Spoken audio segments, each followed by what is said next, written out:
Okay, let's start our section today. Good morning and good afternoon, actually. It depends on where you are located now. Welcome to the Asia Solar Energy for Climate Change Conference, a platform dedicated to harnessing the power of renewable energy in our fight against climate change. This conference is organized by CarbonCare InnoLab and funded by Jockey Charities Trust. My name is Kevin Lee. I am honored to be your moderator for this insightful panel discussion. Today's section will focus on mobilizing impact investment to catalyze city transition to renewable energy for tripling global impact by 2030. We were privileged to have three distinguished panel speakers with us. However, I regret to inform you that Tim Buckey of Climate Energy Finance is unable to attend due to the last-minute unforeseen circumstances. We apologize for any inconvenience this may cause and appreciate for your understanding. Despite this change, we are still fortunate to have two speakers with us. For today, this session, I will notice that Cedric may leave a little bit earlier, so I will let Cedric speak first. And then I will give an outline of today's topic, and then followed by presentation by Mark. And then we will open the floor for the Q&A section. While the speakers are presenting, please feel free to introduce yourself in the chat box and ask questions in the Q&A box. I will read out the questions for our panel speakers during the Q&A section. So I will actually introduce Cedric to the panel's discussion first. Mr. Cedric is a Deputy General Manager of Sustainability Solutions at SMBC Group. He brings more than 20 years of experience in the financial management industry, including over a decade at top-ranking investment banking firms such as JP Morgan, Citi, Credit Suisse. He has been developing investable projects in climate finance space in Southeast Asia by supporting issuers in issuing green bonds aligned with global frameworks, including the climate bond standard taxonomy. In addition, he has served as a consultant for the UN ASECCC on green finance and has led the climate bond initiative efforts to develop green bond market in the ASEAN over the past 3 years. So today, he's going to share with us about the SMB's work on transition. Cedric, the floor is yours. Thank you very much, Kevin. And good afternoon, everyone. Good morning, wherever you are. It's a pleasure to be with you. So yeah, the mobilization of capital has been quite astonishing since the signing of the Paris Agreement in 2015. We've seen a steady growth in the global market of capital being allocated primarily to green projects through green bonds and green loans, but also some other sustainability and social projects as well. Actually, yesterday, the International Capital Markets Association, ICMA, celebrated the 10th anniversary of the principles. If you are familiar with the green bond market, this market is most of all driven by the green bond principles, which ICMA published 10 years ago. And we actually have seen the total amount of capital that has a label grow to more than $5 trillion as of the end of the first quarter 2024, if you see the numbers published by Climate Bonds Initiative. And within that, there is about more than $3 trillion of green bonds in the public bond market, that is. But beyond that, there is a lot of green financing and social financing and sustainability financing that is also happening behind the scene among the banks themselves, because banks like SMBC and others are in the business of offering loans to their clients, and these loans can also be labeled as green or social or sustainability. And these numbers are typically not published as publicly as the public bonds, but they are on the balance sheets of the financial institutions, and they are growing also very rapidly. So I joined SMBC about 7 months ago in Tokyo, and it's quite astounding the change of mood among Japanese financial institutions. As you may know, Japan has often been criticized for being heavily reliant on fossil fuels and not doing a transition quickly enough. And a lot has been put in, at the government level with the guidelines published by the METI, and also the financial institutions themselves are driving a lot of capital towards transition projects. I can see it on a day-to-day basis. Our teams are very actively discussing with clients on how the transition and the decarbonization of their business can be financed. We use typically, as I said, green loans, but also sustainability-linked bond loans as well, because these instruments can actually measure an actual impact of the decarbonization by setting a key performance indicator and a sustainability performance target. So basically, the clients commit at some point in the future to reduce their carbon emissions. And if they meet that target, then in a loan format, they typically get a lower cost of financing at that point. In the bond market, it's the opposite. When the client doesn't meet the target, there is a higher cost of financing. So it's an incentive to meet that target for the borrower. So how do we do that? At SMBC, actually, last year, in around March 2023, there was the publication of a very important document for the bank, which is the Transition Finance Playbook. This document essentially has set the criteria under which the bank can lend for transition financing. So we started with the power and utilities sector, and this year, about a month ago, we updated it with the automobile sector. So essentially, we have very strict rules on how we can accept projects that we label as transition. So these include alignment to the net zero pathway, to the 1.5 degrees, in line, more aggressive than the Paris Agreement. And there is a lot of discussions going on with our clients on how to achieve that. And we as a bank, we have committed to a certain quantity of financed emissions that we are targeting.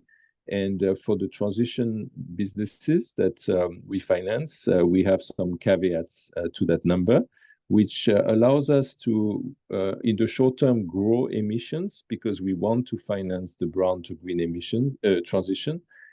And but in the long term, we will be meeting our long-term targets we have committed to as well. And we have some ambitious objectives of growing renewable energy also as a share of the project financing that we do. So there is a lot happening, and obviously, Japan being Japan, there is still some projects that continue to carry some relation with fossil fuels, in particular with hydrogen, ammonia. The government of Japan has issued recently some climate transition bonds, which are part of a JX transition program, which the government is putting in place to move towards using hydrogen and ammonia as a source of energy production. So there is a lot of investments that go into research and development, and that's the reason why the first issuance of the climate transition bond by the government of Japan actually received the certification from Climate Bonds Initiative, as it was seen to be aligned with the climate bond standard. And that was kind of a welcome recognition that we need as much efforts as we can into research and development to drive this transition. So there have been some critics in the market to say that it was maybe not ambitious enough. There's always critics, but actually what is reassuring is that really on the ground, as I can tell you, the bankers are heavily involved in discussions with clients on what kind of projects to finance. There is also some equity funds that are being set up to invest in the technologies that will drive the future carbon transition. And this is becoming, a global market for investing into the new technologies of the future. That goes for hydrogen, but in many other areas as well, including alternative fuels for the airline industry and others. So there is a lot happening. Obviously, it's never enough. We are on a on a very urgent mission to reduce carbon emissions as much as we can everywhere we can find them. We are also involved in transactions where there is a consideration of decommissioning early some coal-fired power plants and transforming them into renewable energy. I can tell you it's not easy in Southeast Asia. You probably have heard of the efforts from ADB and Jockey and ASECCC and others. These are a lot of discussions happening at the government level, at the utilities level, at the investor level, at the banks level, to try to see how to deliver on such transformation. I think it will take time because it's a complex endeavor to actually close down those coal plants. But if it's done right, the capital is there. Through our transition finance playbook, we are allowed to finance these types of transactions because we see them as very important in driving the decarbonization of our societies. So yeah, maybe I'll stop there. I'll probably have more examples to share with you, but I'll leave that to the Q&A. Thank you. Okay, thanks, Cedric, for your sharing. So let me move on to my presentation. My presentation will be brief because it's originally it's supposed to be an outline of today's section. So let me share my screen.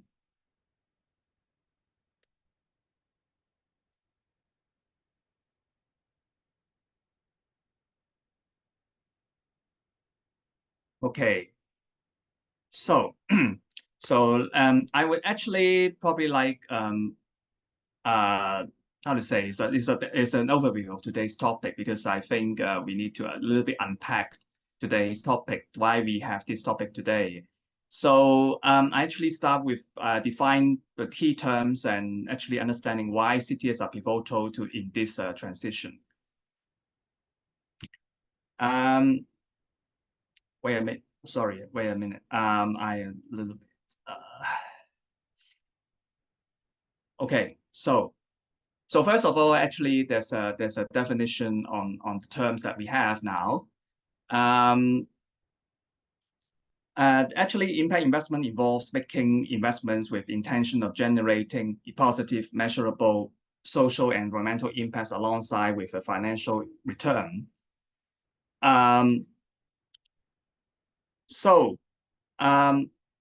Wait a minute. Sorry, my side a little bit. Yes. Oh, sorry. Okay. So let me repeat again. Impact investment involves making investments with an intention of generating positive, measurable social and environmental impacts alongside financial return. Renewable energy comes from sources that are naturally replenishing, such as solar, wind, hydropower, etc. Our goal is actually achieved through a tripling global impact, according to the COP28 commitment, with the aims of economic prosperity, environmental sustainability, and social equity. Actually, cities are crucial in this context because they account for more than 70% of global energy consumption and are at the forefront of innovation and policy implementation.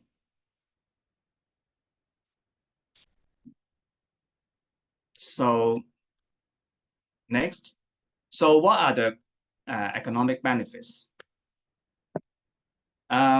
First, renewable energy projects create jobs in manufacturing, installation, maintenance sectors. These jobs not only boost local employment, but also contribute to economic growth. By investing in new infrastructure projects, they stimulate local economies and reduce energy costs for both businesses and households. Moreover, the financial returns on renewable energy investments are attractive and stable over the long term. As the market demand for sustainable and ethical investment options grows, so does the potential for substantial economic benefits. So now we move on to environmental impact. By replacing fossil fuels with clean energy sources, we actually significantly reduce greenhouse gas emissions, which is crucial for mitigating climate change. Renewable energy also enhances resilience by reducing our vulnerability to energy price volatility and supply disruptions. Furthermore, renewable energy projects have a smaller environmental footprint compared to traditional energy production, helping protect biodiversity and natural habitats.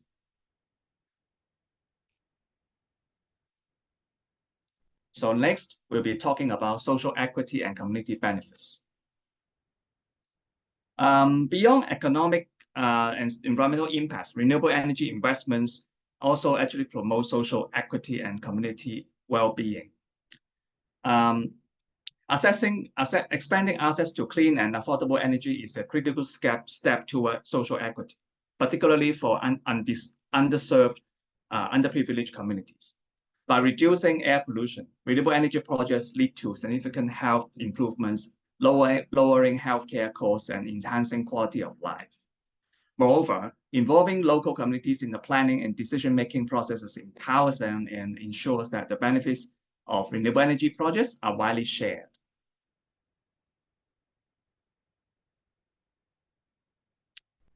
So, next, we'll be talking about the strategies to mobilize these investments. I would actually highlight a little bit because there are actually a lot of different strategies to mobilize impact investments. Probably there's something that you could actually share a little bit more because you may have more practical experiences. As I actually learned, actually so-called public-private partnerships can leverage government incentives and private sector expertise to drive renewable energy projects. Innovative financing models such as green bonds, crowdfunding, and blended finance can attract diverse investments. Supportive policies and regulatory frameworks are essential to create a conducive environment for investment. And additionally, capacity building through training and education programs can develop a skilled workforce in the renewable energy sector. Finally, establishing robust metrics for monitoring evaluation ensures transparency and accountability, making these investments more attractive to stakeholders. So, they actually, we also pay attention to the policy barriers.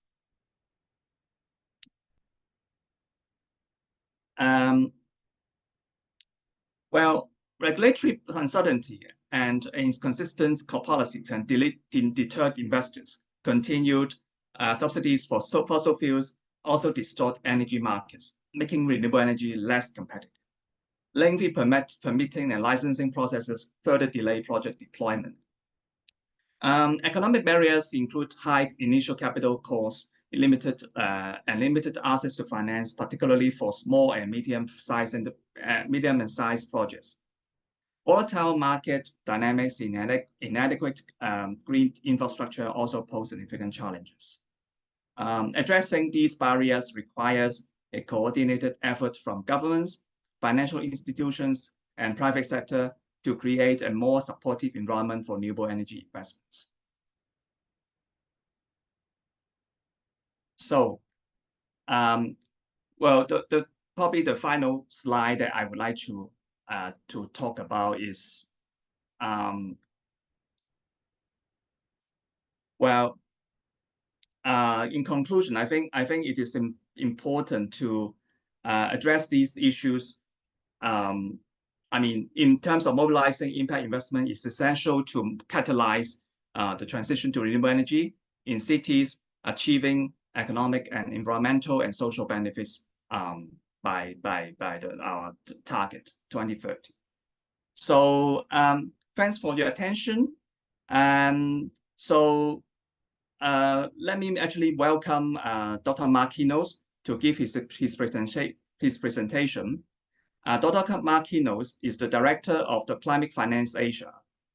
With over 30 years of experience in climate policy development, corporate strategy, and project delivery, Dr. Hinos has been supporting fund managers, investors, and site owners in navigating the complexities of climate change, investment, risks, and opportunities. And he is going to talk about some of the more innovative projects in or adjacent to cities that he has seen and has been involved within the UK. So, so Dr. Hinos, the floor is yours now. Thank you.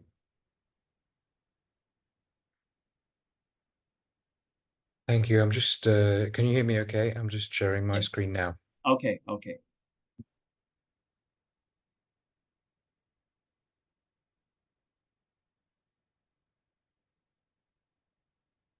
So there we are. Is that shared? Yeah. Okay, good. Good. Good.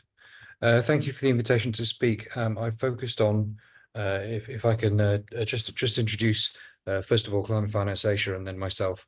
Climate Finance Asia was established in 2008. It's a consultancy in Hong Kong, which actually was the first organization in Hong Kong to do certification of green bonds. It sold that business to Deloitte as CarbonCare Asia, and is now re-establishing itself as Climate Finance Asia in the market. It partners with Storm Harbour Securities or Storm Harbour Global Investment Bank as a licensed SFC licensed asset manager.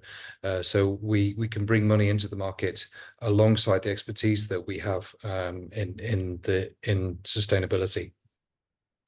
As you say, my background is that I've been involved for the last 30 years. I can't believe I'm saying that, but since 1992 in energy policy and climate change, both at the policy level in government policy development, strategy level at an organizational level, and then project development, including solar and wind farms. So that's my background. For the last 10 years, I've been a developer particularly in renewable energy, particularly solar, a little bit of wind as well, and a consultant to a number of sectors as they've looked to introduce solar into their asset base, particularly airports, the rail sector, the water industry, and on landfill site. And as you say, Kevin, my experience is predominantly UK based. I've actually only been in Hong Kong for 1 year, so I'm learning about the market conditions here in Southeast Asia. But this experience that I'm presenting today is based on UK experience. The technology is the same. Obviously, the market conditions are different. The regulatory framework is different as well. So we have to find a way to bring innovations into the Southeast Asian market. So in terms of the philosophy for this presentation, I've taken the presumption that we're looking within cities themselves. So I focused very much on solar. This is after all a solar conference.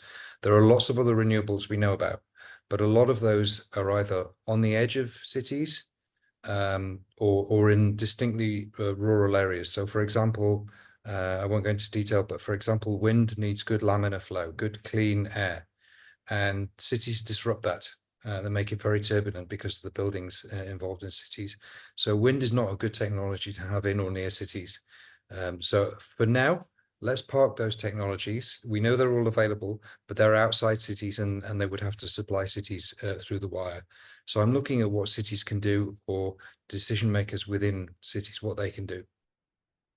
Solar is fantastic because it's scalable. It can be small or large. It can be mounted on many surfaces. Through the work that I've been doing over the last decade, there's a huge opportunity for it within infrastructure projects. The other thing to say about solar is that I first got involved in developing solar farms 2010, 2011. And over that decade or slightly longer, solar is now a 20%, 1/5 of the cost that it was in 2010, 2011, which is an astonishing change. And it's due to the very large uptake that we've had. We can unpack that on a different occasion, but there's a huge technology learning process and a huge learning investment that's driven the cost of solar down.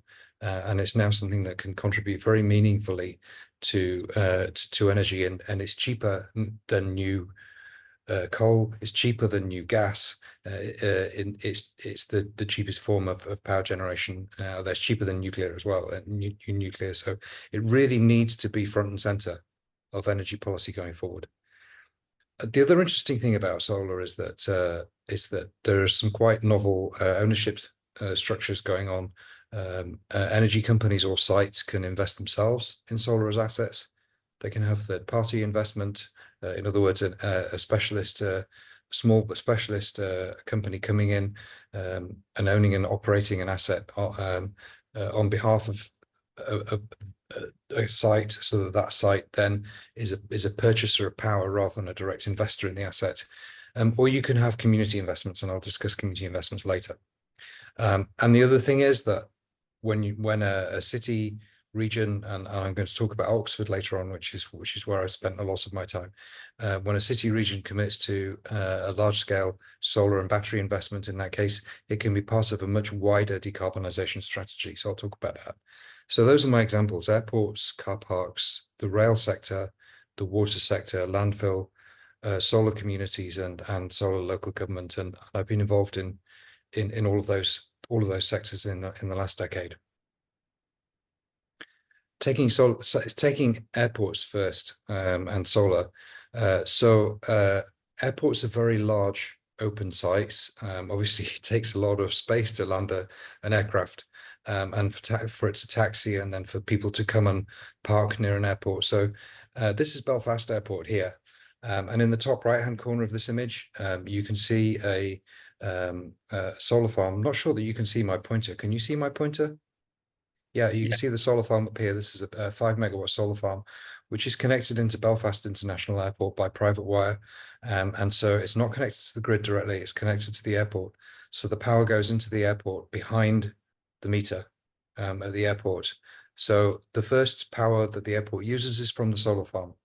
And anything that can't be supplied by the solar farm then comes in via the grid. And then conversely, if the solar farm is producing more power than the airport needs, it gets exported back to the grid, but that's very rare. So effectively, most of the power generated by the solar farm is used directly in the airport. And that's really important from a price point of view, particularly in the UK. Obviously, again, market conditions change, they're different in different parts of the world. But in the UK, if you're displacing that power at retail prices, that's much more valuable power than if you were to take that that power from that solar farm site and put it onto the grid. So that's a wholesale price. The retail price includes all of the distribution costs and any policy costs, which in the UK are quite high, because there are costs added on to subsidise all sorts of other things. So in the UK, that retail price is much higher than the wholesale price, and so private wire is really valuable. If you look at this airport site, you can see, particularly away from the runway, there's a lot of car parking areas. There could be another 10, 15, 20 megawatts of solar over that car parking area in due course. So an airport actually is a very good place for solar. So that's Belfast. That's owned by third-party Lightsource, which is owned by BP. So that's one airport. Stansted, one of the London airports, has a similar 7 megawatt or so solar farm consented. It's not yet under construction, I don't think. I've been involved at Luton and Gatwick Airport, two of the other major London airports, where there's quite large expansion planned over the next decade or two, and planned into that expansion as loads increase, so will generation on site, particularly in car park based solar farms at Luton, and those two sites are looking at either on site or adjacent to site solar connected back again by private wire behind the meter to the airport. 20 or 40 megawatts, so 10 to 20 million pounds, or 100 million Hong Kong to 200 million Hong Kong worth of solar investment that delivers power direct to the airport. And that mostly will again be third-party financed. It's not paid for by the airport, but the airport gets the advantage of that lower cost power and much lower carbon power. Some of the smaller airports, Edinburgh actually again is under construction at the moment. Edinburgh Airport in Scotland, and Southampton on the south coast of England has PV planned. So airports and solar, very good bedfellows. They're working very well in the UK and internationally as well. Solar carports or car parks are part of our transition, if you like, to electric vehicles. headline issue, you only ever want to wire a car park once because you're digging up concrete. There's a lot of civils. So whilst you're putting in EV chargers, you should be putting in solar as well. The other issue with putting the two in together is that solar generates direct current rather than alternating current, and car chargers need direct current rather than alternating current. So there's a saving to be made by doing them together and having the solar panels feeding the chargers directly, because you're not converting from DC to AC and then AC to DC. So really the key takeaway from this is, if you're going to look at putting EV chargers in car parks, for goodness sake, put solar in at the same time. Obviously, a lot of the car parks that we've seen at airports so far are single story, open car parks, but often in dense spaces in cities, we see multi-story car parks. So maybe only the top floor can have solar compared to the whole car park. So there's in some ways a limited potential in car parks, in multi-story car parks. The other issue to think about is that you have to manage the power differently at long stay and short stay car parks. Some car parking at airports could be days to a week or 2 weeks. And so you don't want to put in a car charger that charges a car for a few hours after a 2-week stay. You have to start thinking about moving the car to the charger, or possibly moving the charger to the car. So you could have robotic car parking, for example, which is a really interesting technology where you drive into one place and then it's like a racking system that the car is moved through the car storage area, and it can be plugged in and charged, and then when it's charged, it can be moved away to another place. So there's controlling that car parking is going to be a really interesting issue. Some installations like railway stations are a day, up to a day storage, and some stops like retail or motorway service areas could be shorter. So you might be looking at high voltage charging systems for those. Supplying solar to the electrified rail network, to the traction side of the rail network, is also something that I've been involved in the UK over the last few years. This is the section of line with London up here at the top, moving down to Brighton down here at the bottom, and then along the south coast of England.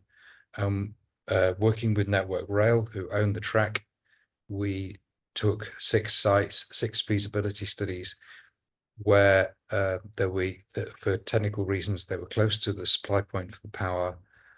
Also important in this case, they were looking to involve community groups, they were looking to involve community ownership. So where was there also an active community that could get involved and finance the projects? And also, where was their land? So in looking at site selection across this very large area, from London down to Brighton along the south coast, we were looking at sites that had those 3 factors. Supplying the power network, the traction side of the rail network, is technically really challenging, because a train can be 4 megawatts of demand at peak when it's starting out from a station. As it reaches speed, the power demand drops to 1 or 2 megawatts. And then when it reaches the next station, it has regenerative braking. And instead of demanding power, it throws about 500 kilowatts back onto the network. And in any section of line between 2 grid connection points, you might have a couple of trains, maybe sometimes at peak times 3 or 4 trains. So you have a power demand, which may be at peak 8 megawatts, and at minimum a power supply. That's almost, for what a solar farm normally sees on the network, that is fault level conditions. So you're looking at conditions that a normal solar farm would see as fault level. So what happens then? Well, the inverter and the control equipment says, "Whoa, I can't handle this. I can't generate here," and it disconnects. So technically, it's a very, very demanding supply opportunity, but it is a huge opportunity. And in order to understand it better, we had to put meters, supply points in at the 1 second level in order to understand really what was happening on that network in terms of not just power demand, but voltage levels, because as the power demand was changing so quickly, the voltage levels changed as well, and that's part of what caused the problem. So based on the back of this feasibility study work in the south, and I have to say, it is still feasibility study. Network Rail, a very slow and conservative organization. Their main concern is supply of trains. If the supply of trains gets interrupted from Brighton to London, commuters are very unhappy. So let's be straight, the supply of trains is much more important than the supply of power to Network Rail. So they've been very cautious and conservative about moving this project forward, but moving forward it is, and it's part of their investment strategy over the next decade. And following on from that, we are now we've looked at work in South Wales, where they have partial electrification. So it's really difficult it's really hilly. It's really, there's a lot of tunnels and a lot of cuttings, and it's quite difficult to fit in electrification cables, overhead electrification into those lines. So they're looking at partial electrification with battery on the trains and to ride through areas where there's no electricity supply. And so we're looking at putting, in that case, both wind and solar on that network. And then that work has also been used in Scotland for parts of HS2 and for London Underground as well. Supplying solar to an underground line is quite an interesting challenge, but there are parts of the underground line that are actually overground. So it's the more peripheral areas of London that we're looking at for putting in solar to supply those lines. Looking at water supply opportunities, large reservoirs are an opportunity first for floating solar. And the map at the top shows some of the airports. There's some very large reservoirs that supply London, just close to Heathrow Airport, just to the west of London. And this installation here is a 6 megawatt floating solar on the Queen Elizabeth II storage reservoir. And what's really interesting about floating solar is the speed of installation. So the panels are all on floats, and the floats are connected together, and they're basically slid down the side of the reservoir onto the reservoir and put installed very quickly. Obviously, they also have to have anchoring so that they don't move about, but that anchoring has to cope with quite some significant changes in levels in the reservoir as well. There's quite a lot of replication opportunity for floating solar, not only drinking water reservoirs, but flooded quarries, irrigation canals, and all sorts of tailing ponds or commercial applications in wineries, dairy farms, fish farms, and so on. So it doesn't have to be clean water necessarily, but there's an opportunity to use space which isn't necessarily ordinarily thought of as useful. And this space around London, these reservoirs around London, if Heathrow were interested, there's probably 50 to 100 megawatts of potential solar that could be private wired directly into Heathrow Airport and to supply most of the airport's power during the daytime hours at least. Now looking at landfill, there's a long history in the UK of managing the gas, the methane that is generated as landfill materials decompose. They produce methane. There's a long history of managing that either by flaring on the smaller sites or by using those in a small gas engine, small 1 to 2 megawatt gas engine, to produce power. Landfill gas is one of those. It's not quite a renewable, but it's bordering on renewable, because we have to manage the methane emissions from landfill, right? So it's one of those opportunities. That said, a lot of the landfill sites in the UK, the gas production is starting to decrease, and that means there's a grid connection. What happens over time is that they swap the engines out with a smaller engine as the amount of gas available reduces, and that means there's grid capacity available. And on that grid capacity, you could put additional solar. You have to be really careful about how you put that solar there for two reasons. One is that you need slightly different foundations to normal. Normally, you ram a post into the ground to support solar if you were on ordinary farmland, you can't do that on a landfill site because you can't penetrate the landfill cap because you'll dissipate the methane underneath and it will just escape to atmosphere. And obviously methane is a very powerful greenhouse gas. The other issue with that is that if you're putting an electrical generation device on the top of that, that's a potential for a spark.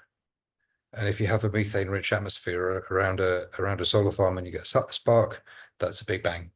So that's not a desirable situation. So you have to be very careful about the management of the landfill cap, not releasing methane emissions, both for safety and for climate change reasons.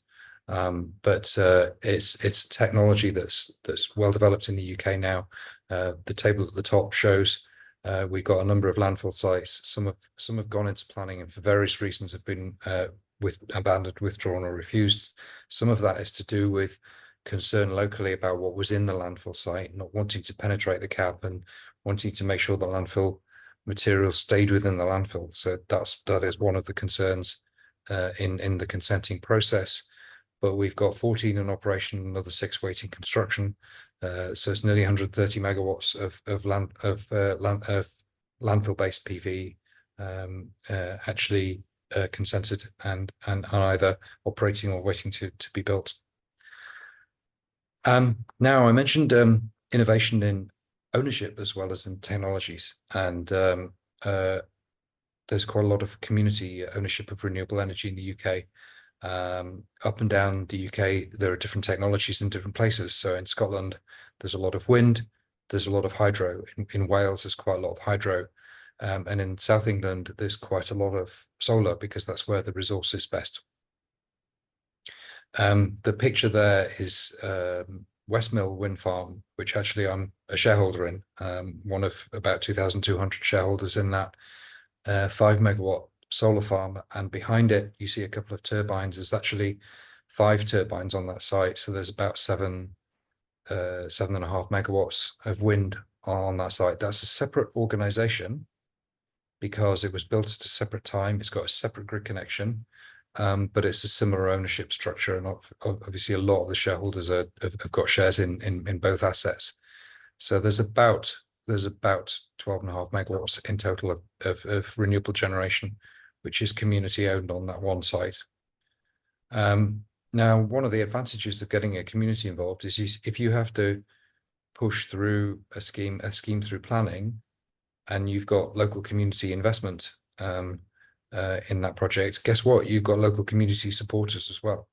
So planning is a lot easier if you've got community ownership. It's one of the benefits. There are also lots of smaller solar schemes in the 100 to 300 kilowatt sorts of scale that are community owned, but on school buildings, and they don't need planning because the building already exists, and the change to putting solar on the roof is trivial, so they don't need planning. But there are thousands of those smaller schemes, and over time there's been a range of support mechanisms in the UK varying from support for feasibility studies to make, because if you like, there's quite a significant transaction cost to setting up a community scheme. So it needs support for that to happen. It doesn't come together naturally. So support for feasibility is one issue, and then tax benefits, tax incentives have been around, but they have at the moment disappeared. But I would say that we've got election in the UK, as you know, and I would strongly expect the support for community energy to increase significantly the other side of the general election. The other thing I would say that's really interesting is what makes a community. A lot of the projects that we've funded so far in the UK have actually been local communities. And those 2 projects there, the wind and solar farm at Westmill, they have a membership where to be within 5 miles was prioritized, and then a second ring of 25 miles, and then a third ring of 50 miles, but ownership was prioritized for local people. There's another option, which is online crowdfunding, and that's just as valid, but they are not necessarily the same community. They don't necessarily suffer the impacts of the projects in terms of there are some impacts, particularly visual impacts from wind and solar.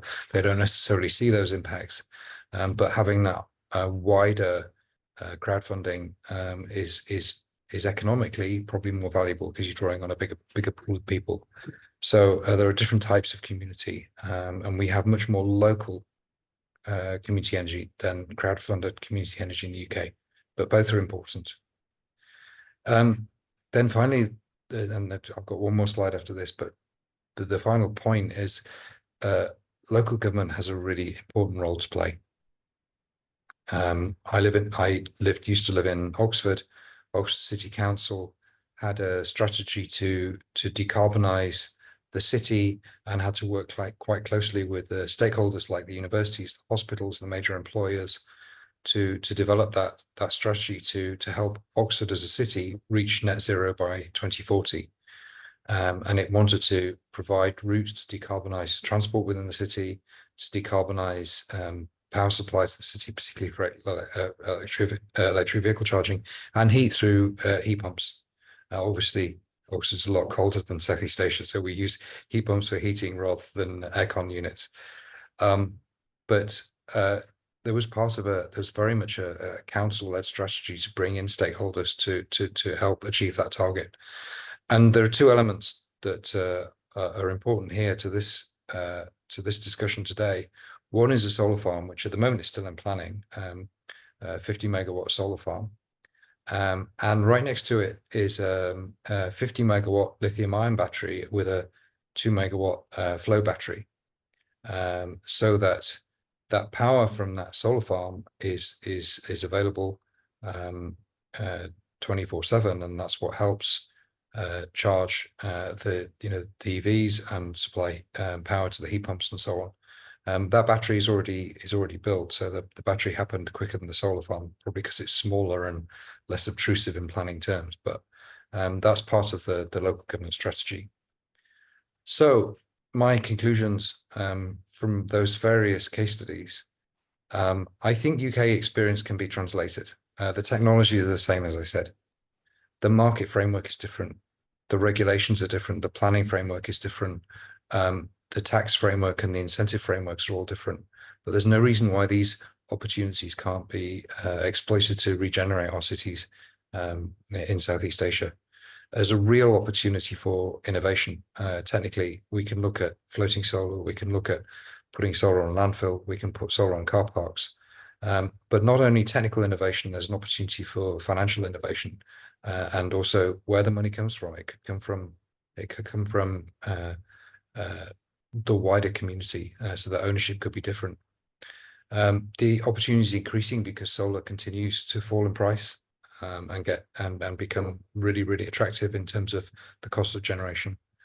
The opportunity coincides with a range of urban and suburban infrastructure around airports, car parks, rail networks, water companies, and landfill. We all need those around cities. They all provide opportunities for locating solar.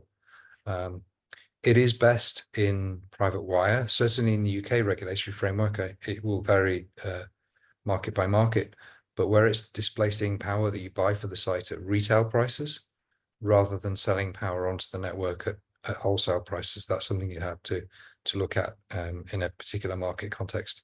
And this is really exciting stuff. If I can help, I'd be very happy to.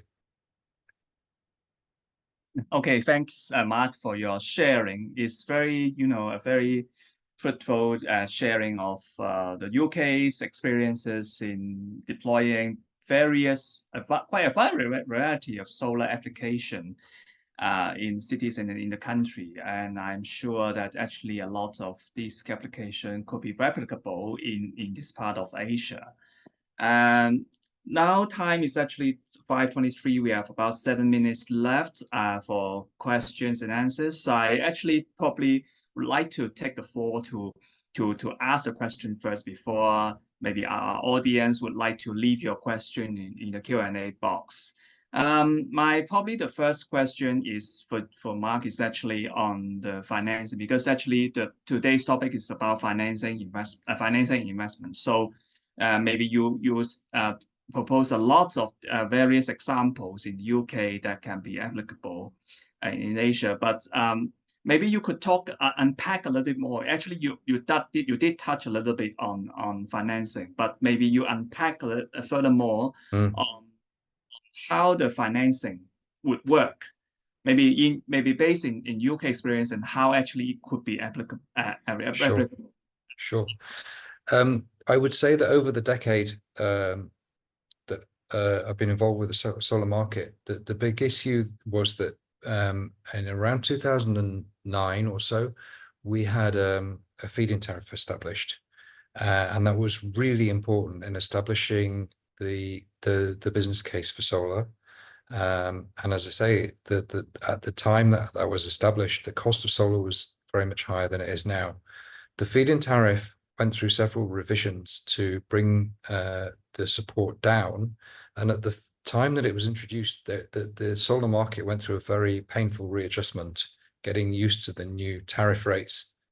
And now, from about, I can't remember the exact date, let's say 2018, 2019 onwards, something like that, the tariffs disappeared to zero. And everybody thought, well, that's the end of solar then. And actually, it's not. It's not. The market adapts, and the particular opportunities that get taken up is this issue about private wire versus an export-based scheme. It's really important. If you're building, so what's happened in the UK market now, post the subsidy regime, is that you either, if you're driving a scheme to export, you go for huge scale. So we've got 300 megawatts, 200, 300 megawatts, and in some cases 400 megawatts of solar at scale, connected to a very high voltage, up to the 400 kV grid connection. So one part of the solar industry is gone for scale, and then supply arrangements, which is a long-term PPA, competing in the market for anything else, with anything else at scale. And then the other part of the market has said, well, no, we can't compete at that size. We're smaller, we've got less space, we're looking at a smaller developer, whatever it is. And those sites are looking at private wire. So it's the difference between the retail price of power, where you're displacing imports, and selling onto the grid. And understanding that opportunity for retail versus wholesale price of power is really, really important, because if you can get retail price, it's cost effective. It doesn't need subsidy. So a commercial organization, a rail network, an airport, whatever, can install solar, and it's very competitive with the retail price of power. So in this part of the world, I would say one of the key issues that need to be overcome, though, some of the barriers are a lack of understanding, particularly around the solar resource. What is the solar resource available? If you're not certain how much it's going to generate, then you have to make allowances for that, and part of that is an increased risk, and that's an increased cost of funding as well. Another element is how does a particular asset respond in potentially typhoon conditions? So the lifetime in the UK has been, we've realized actually we started out installing solar on the assumption that it would, a lot of the leases and planning consents were borrowed from the wind market, and so it was assumed that it was a 25-year project. And we now realize solar is different, and now we're getting 35-year planning consents and 35-year land leases for projects. So when you spread the cost out over a much longer period of time, that's a very different financing case as well. So it's over that period of time, you could get a typhoon condition that shortens the life of your plant. And understanding that risk and the cost of that in terms of finance is really key as well. And flood risk is a big issue for solar. So understanding the flood risk from extreme weather events going forward is going to be important. So those are the things that the lack of local capability, experience, and case studies make finance more expensive. The lack of knowledge about extreme weather events make finance more expensive. So those are the things that we actually need to understand in order to bring the cost of finance down. But the cost of finance will come down as we get more experience installing projects, both large ones and small ones. And also economies of scale as well is really important in helping finance. There's we've got 1 minute left, I think, and there's two questions on the question and answer, which I can see, which I better turn to. Yeah. Is true solar energy is unavailable 24/7?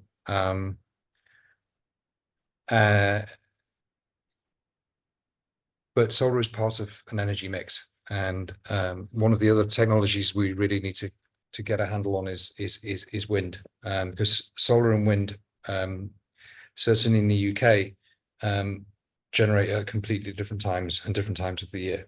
So they're very complementary to each other, and actually, as that the Westmill wind farm and solar farm showed, co-location of wind and solar on the same grid connection is a really good use of a grid connection. In South Asia, there are many opportunities for co-location of solar with hydro, and one of my favorite places in the world, Sri Lanka, has huge opportunities for co-locating hydro and solar, floating solar on a reservoir as well. So it's a case of matching generation types as well as interconnections. And I know we've got a session on Friday on interconnections, so I won't talk about interconnections now, but it is really important. And then the second question, because I know we're short of time, how about solar roofs and cycle tracks with solar roof? Great idea. Yeah.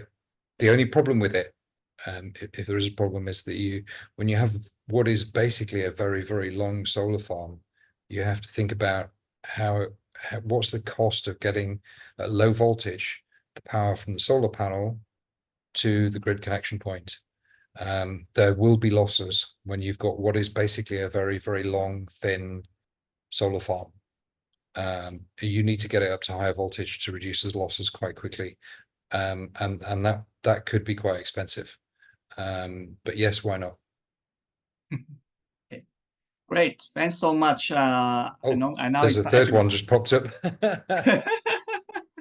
Yes, exactly. So actually the time's up. So thank you so much, Mark, for your sharing. I know that actually Cedric has already left the section, so only last actually to share. So thanks so much again, and have a good day. Yeah, thanks so much. My pleasure. Thank you. Thank you so much. Bye bye. Thank you. Thank you.